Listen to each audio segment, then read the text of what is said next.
Fid-dawl tat-tiġrif tal-binja fil-Mellieħa li seħħ is-Sibt filgħodu, il-Prim Ministru Joseph Muscat irreaġixxa billi tefa' t-tort kollu fuq il-periti u l-kuntratturi Maltin.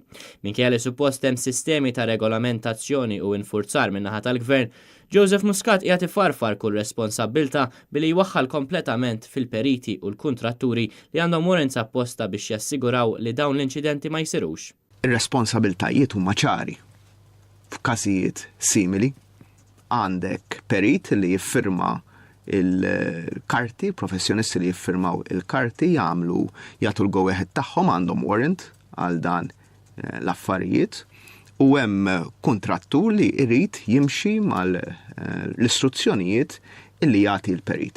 Minnaħa tagħha l-Kamra tal-Periti fi stqarrija s-Sibt wara nofsinhar saħqet illi ilha ssejjaħ għal tibdil mill-qiegħ tas-sistema regolatorja, iżda l-Gvern Laburista baqa' ma ġixxix u fi ftit xhur kellna inċidenti bħal dawn li biċċar huma sintomi diretti tal-kaos li qed jirrenja fl-industrija tal-kostruzzjoni bl-ebda pjan infrastrutturali min-naħa tal-Gvern.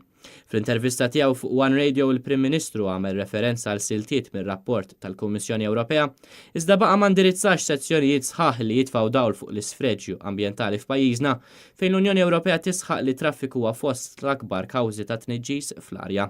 Minkejja li bosta nies qed jistaqsu Muscat reġa' għal darb'oħra ma qalx lil min se jkun qed jaħtar bħala kummissarju f'isem pajjiżna fil-Kummissjoni Ewropea minflok Carmenu Vella għat-terminu ta' 5 snin li jmiss.